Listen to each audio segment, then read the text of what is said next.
क्या चाहिए? खामोश रहो, मेरा मुंह ना खुलवाओ। कैसा बेटा, कैसी बहू, इनको तो बूढ़े लोगों की जरूरत का एहसास ही नहीं। ये किस हाल में है, तबीयत कैसी है, क्या खा रहे हैं, किसी को कुछ फर्क नहीं। बस हमको अपने लिए बहुत समझते हैं और सोचते हैं जल्द से जल्द कैसे छुटकारा मिल जाए इससे। और बहू रानी का तो पूछो मत, नवाबजादी की तो सुबह 9 बजे होती है। न घर की सफाई, न नाश्ता, न चाय, सारे बातें घर की बहू के सिखाने से आती है। लगता है इसको कुछ भी सिखाया ना गया। और क्या बताऊं बहन, जब अपने मायका का कोई घर आ जाता है तो उनकी देखभाल में पीछे जाती है, पीछे रहती है।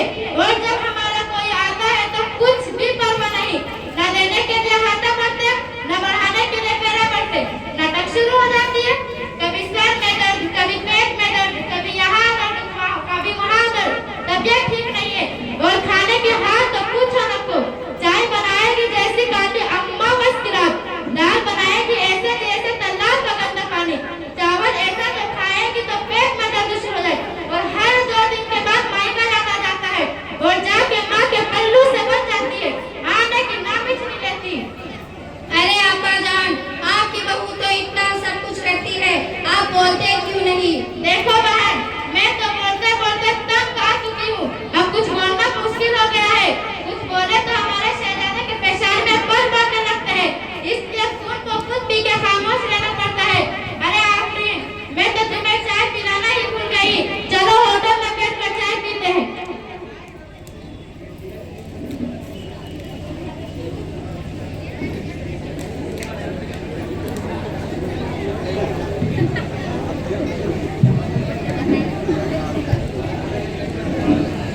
देखो ये थी सास और उसकी पड़ोसन, दिल खोल के गिबत कर रही थी। अल्लाह माफ फरमाए, इतनी बुरी हालत है। चलिए अब देखते हैं बहुओं को वो अपनी सासों की कैसी तारीफ करती है।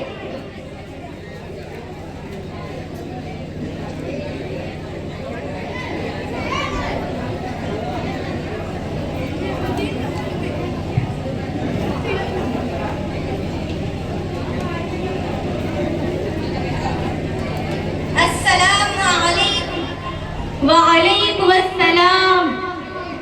कैसी हो बहन? क्या बताऊं, ठीक भी हूँ, ठीक नहीं भी हूँ। अरे ये कैसी दरमियान की बात कर रही हो? क्या बताऊं, जब तक सास का साया सर पर मुसल्लत है तब तक चैन कहाँ। मारिया, तुम कितनी खुशकिस्मत हो, तुम्हारे सर पर सास का साया है। आसपा, क्या खुशनसीबी की रट लगा रखी हो। भला वह भी कैसे चैन से रह सकती है जिसकी मेरी जैसी सास हो। एक बात पूछूं? हाँ पूछो। औरतों के ताल्लुक में सबसे खुशकिस्मत औरत कौन होती है, तुम्हें मालूम भी? नहीं। वह सारे इंसानों की माँ हज़रत हव्वा अलैहिस्सलाम है। वो क्यों?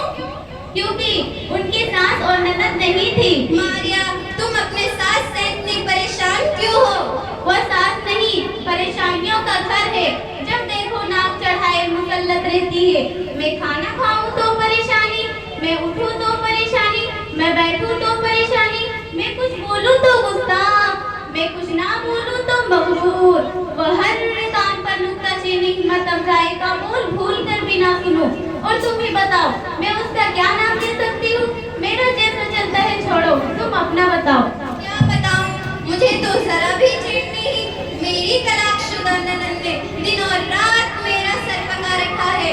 मैं तो बांधी ही बन गई हूँ। उसकी भी खिदमत करूं और उसके बच्चे की भी। और नहरी अलग, ये अच्छा नहीं, वो अच्छा नहीं। हर वक्त ताने सुनने को मिलता है। डबल डबल खाना बनाना पड़ता है। अभी मैं नाश्ता बनाने में लगी रहती हूँ। अभी मेरा खत्म भी नहीं होता। ननद और उसके बच्चे सारा बना बनाया खाना साफ कर दिए होते। अगर मुझे खाना खाना हो तो फिर से बनाना पड़ता, या बचा खुदा ही मेरे हिस्से में आता। और मैं सोचती हूँ ये मुसीबत मेरे सर से कैसे जाएगी। अरे मारिया, ये कौन है? मैं तो पूछना ही भूल गई। ये मुबश्शिरा आंटी है, मुंबई से आई है। 2-3 दिन के लिए यहाँ रुक रही है। दीन के बारे में बहुत मालूमात रखती है और पढ़ी लिखी बहन है। अरे मुबश्शिरा, अभी तक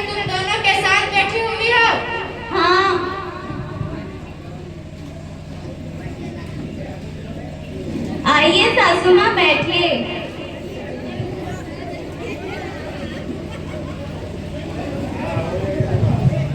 माफ करना आंटी, हमने ध्यान नहीं दिया।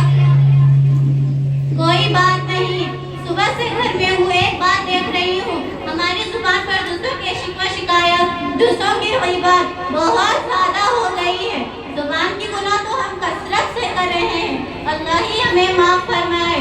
और हम औरतों की बहुत बुरी आदत हो गई है, जहाँ दो चार जमा हो जाती है, दूसरों की तस्करा, दूसरों की गीबत करना शुरू कर देती है। वह हमारी तबीयत का हिस्सा बन चुकी है।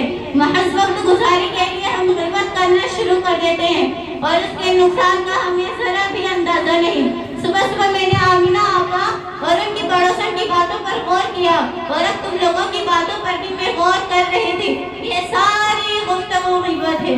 गीबत क्यों होगी? हम तो जो हकीकत है वही तो कह रहे थे, कुछ गलत तो नहीं कहा। हाँ, अरे मेरी बहन सुनो तो सही, गीबत कहते हैं ये उसको है जिसकी तुम गीबत कर रही हो, उसके पीठ पीछे बुराई बयान करना। अगर तुम ऐसी बात कर रही हो जो उसने नहीं किया तो वो बहतान है। दोनों सूरतों में गुनाह लाजमी है। गीबत और बहतान बहुत बड़े गुनाह है। गीबत के बारे में कुरान मजीद में कहा गया है, अऊज़ु बिल्लाहि मिनश शैतानिर रजीम, बिस्मिल्लाहिर रहमानिर रहीम, वला यग़्तब बअज़ुकुम बअज़ा, अयुहिब्बु अहदुकुम अन यअकुल लहमा अख़ीहि मैतन फ़करिहतुमूह, वत्तक़ुल्लाह। और क्या तुम में से कोई अपने मुर्दार भाई का गोश्त खाना पसंद करोगी? क्या तुमको उससे घिन नहीं आएगी?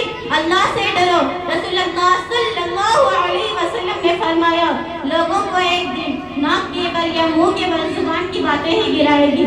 ये गुनाह देखने में मामूली नजर आता है मगर लज्जत बहुत है। खुदा न खास्ता अगर किसी को इसकी रट लग जाए तो उसकी आखिरत की बर्बादी में कोई शक नहीं। हमारी आखिरत क्यों बर्बाद होगी?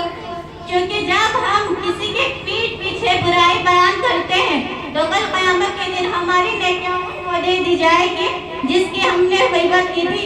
हमारी नेकियां हमारे नामे अमाल से खाली हो जाएगी। फिर भी अगर उसका हक बाकी रहा तो उनके गुनाह ऊपर ला दिए जाएंगे। अरे मेरी प्यारी बहन, मुझे तुम्हारी गुफ्तगू सुनकर एहसास हुआ कि मैं इतनी बड़ी गुनाह में मुब्तला थी और इतनी बड़ी गुनाह को जुबान का चटकारा वक्त गुजारी टाइम पास का जरिया समझी थी। मैं वादा करती हूँ आइंदा किसी की बुराई पीठ पीछे नहीं करूँगी और जुबान की सारी गुनाह छोड़ दूंगी। मुबश्शिरा आंटी, अल्लाह आपको जज़ाए खैर दे। आपने तो हमारी आंखों की लगी पट्टी ही खोल दी। हमें पता भी नहीं था यह भी एक गुनाह है, मुझे एहसास हुआ। अरे मुबश्शिरा, हमने तो बहुत से लोगों की गीबत की है और पीठ पीछे बुरा भला भी कहा है। अब मैं क्या करूं? पहले अल्लाह से तौबा करो, फिर उससे माफी मांगो जिसकी आपने गीबत की थी। जज़ाकल्लाहु खैर मुबश्शिरा, तुम्हारा बहुत बहुत शुक्रिया कि तुमने हमको इतनी बड़ी गुनाह से बचाए।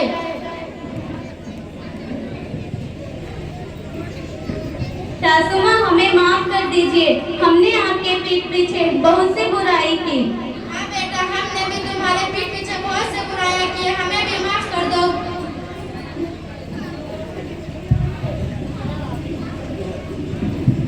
आंटी, हमें माफ कर दीजिए, हमने आपके पीठ पीछे बहुत सी बुराइयां की।